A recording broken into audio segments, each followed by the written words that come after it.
Hello বন্ধুরা, good morning. সকলে কেমন আছো? আশা করছি সকলে খুব ভালো আছো, সুস্থ আছো। আমার নতুন আরেকটি ব্লগে তোমাদেরকে জানাই অনেক অনেক স্বাগত আর অনেক অনেক ভালোবাসা। এখন বাজে সকাল 6:30। এখন থেকেই তোমাদেরকে সাথে নিয়ে ব্লগটা শুরু করছি। আশা করি তোমাদের ভালো লাগবে।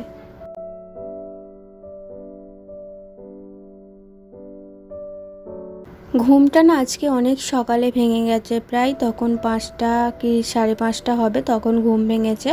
কিন্তু বিছানা থেকে উঠিনি, কারণ বিছানা থেকে উঠে কি করব এত সকাল সকাল।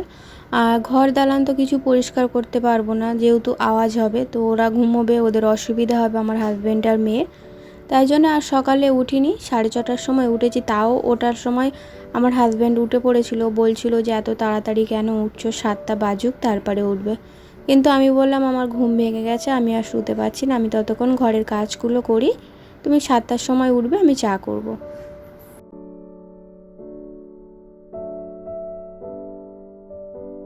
তাই জন্য উঠেই আগে এঁটো বাসনগুলো রান্নাঘরে ছিল, রান্নাঘর থেকে বার করে আগে মেজে নিয়েছি। আর উঠোনটা ঝাড়ু দিয়ে নিচ্ছি। উঠোনটা ভিজে গেলে না ঝাড়ু দেওয়া যায় না, খুব অসুবিধা হয়, সব একদম পাতাগুলো না একদম এঁটে যায়। তার জন্য এখন শুকনো আছে, এখন ঝাড়ু দিয়ে নিচ্ছি। নইলে আমি কখন ঝাড়ু দিই বলো তো? ঠিক 10:30 11টা বাজবে, ততক্ষণ উঠোনটা শুকনো হয়ে যায়, তখন ঝাড়ু দিয়ে নিই। তো আজকে যেহেতু সকাল সকাল উঠেছি, তাই জন্য উঠোনটা আর বাসনটা মেজে রাখছি। তারপরে হচ্ছে বাসি নাইটিটা চেঞ্জ করে চা করব।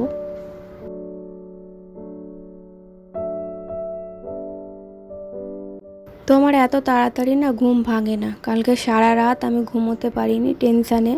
তো কিসের টেনশান বলো তো?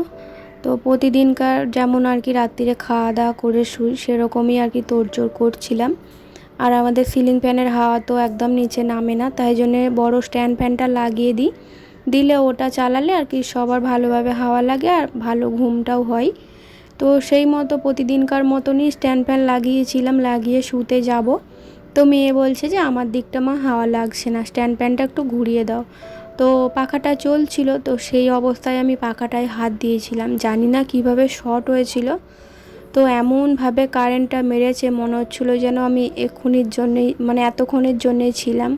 তো আর একটু হলে মনে হয় আমি আর বাঁচতাম না, যা অবস্থা আমার কালকে হয়েছিল।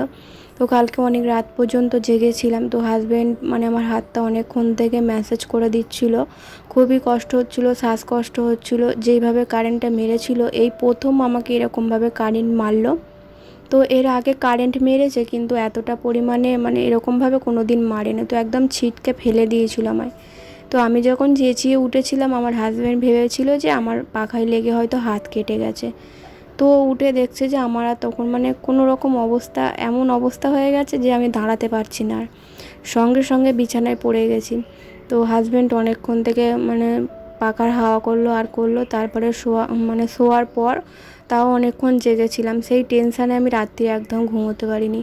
কী বলো তো বন্ধুরা, মানুষের কোনো গ্যারান্টি নেই, আজ আছে কাল নেই।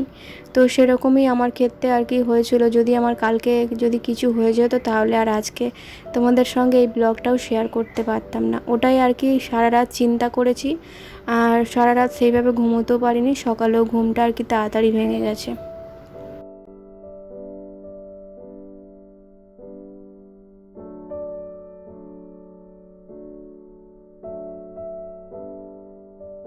তোমাদের সঙ্গে তো গল্প করতে করতে দেখতে পেলে আমার ওদিকে চাউমিন হয়ে গেছে। তো মেয়ের জন্য টিফিনে আর কি নিয়ে যাবে, দোকান থেকে টিফিন আনা হয়েছে। তো ভাবলাম আছে যখন করে দিই আজকে, তাড়াতাড়ি যেহেতু রান্নাটা হয়ে গেছে, তাই মেয়ের জন্য একটু চাউমিন করে দিলাম। তো যেটুকুটা করেছি ও নিয়েও যাবে, আবার খেয়েও যাবে।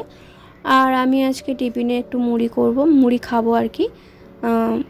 মানে গতকাল রাত্রিরে কুমড়োর তরকারি করেছিলাম, সেটাই একটু আছে, তো ওই দিয়ে আমি মুড়ি মেখে খেয়ে নেব। আজকে তো নিরামিষ না, কিন্তু কুমড়োর তরকারিটা আমি কালকে নিরামিষই করেছিলাম।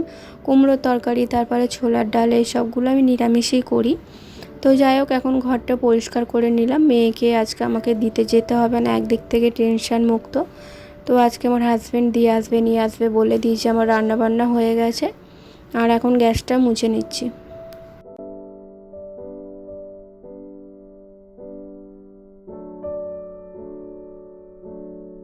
রান্নার পরে না প্রতিদিনই কিন্তু গ্যাসটা আমি এইভাবেই পরিষ্কার করি, বাসন মাজার সাবান দিয়ে আর জালি দিয়ে ভালো করে মুছে পরিষ্কার করে নিই। তাহলে গ্যাসটা মানে বেশ ভালো চকচক করে।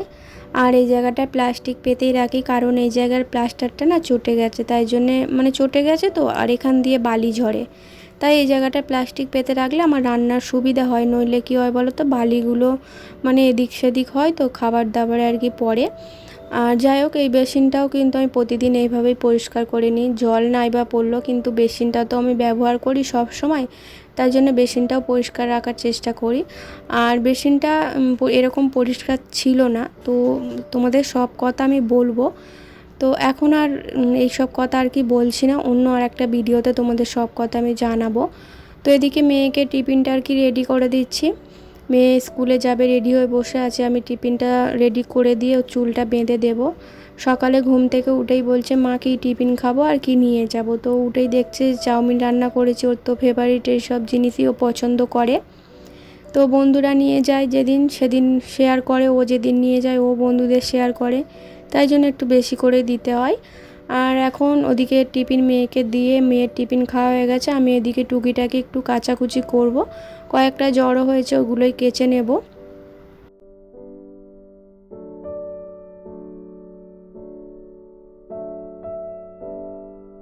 আজকে না কাচলেও কিছু হতো না, কি বলো তো, আমার হাজব্যান্ডের এই কাজের জামাটা কাচতে আমাকে হতোই, তাই জন্য ভাবলাম যেগুলো একবারে জড়ো হয়েছে সেগুলো একবারেই কেচে দেবো, আর জমিয়ে রাখবো না। জমিয়ে রাখতে রাখতে দেখবে এক সময় অনেক হয়ে যায়, যেগুলো কাচতে তো পারি কিন্তু শুকনো করতে পারি না। বর্ষাকাল, কখন রোদ্দুর কখন বৃষ্টি বোঝা মুশকিল, তাই জন্য যখন রোদ্দুর ওঠে না তখনই কেচে নিই। আর আজকে সকাল থেকে রোদ্দুর উঠেছে, এখনও পর্যন্ত বৃষ্টি সেরকমভাবে হয় না। এখন কটা বাজে বলো তো, এখন ওই 10:30, 10:30 ঠিক বাজে না, হয়তো 10-5 মিনিট বাকি আছে। তো মেয়েকে স্কুলে তো আমি দিতে যাব না, আজকে হাজব্যান্ড দিতে যাবে, তোমাদের বললাম তো চলে গেছে। আর এই গামছাগুলো না, লাস্টে এই গামছাগুলো একটু কেচে দিয়েছি, কয়েকদিন হলো এই গামছাগুলো সার্ফ দেওয়া হচ্ছে না, তাই জন্য তিনজনের তিনটে গামছা, এগুলো একটু কেচে দিলাম।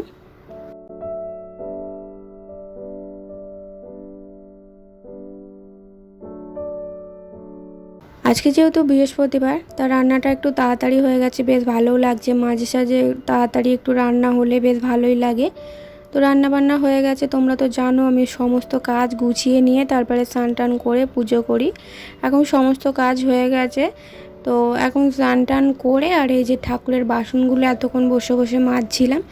আর আজকে অনেকক্ষণ থেকে বাসনগুলো মেজেছি, একদম পরিষ্কার ঝকঝকে করে ফেলেছি।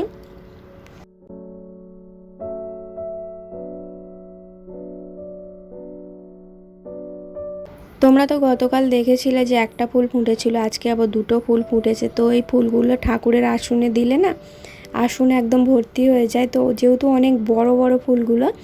আর আজকে বৃহস্পতিবার, তো হাজব্যান্ড ফুল এনেছে, তো এগুলোও দিয়ে দেবো। তো দেখো বন্ধুরা, আমার পুজো কিন্তু হয়ে গেছে। তো আজকের ব্লগটা কেমন লাগলো জানিও, ভালো লাগলে লাইক করো। ততক্ষণ সবাই ভালো থেকো, টাটা।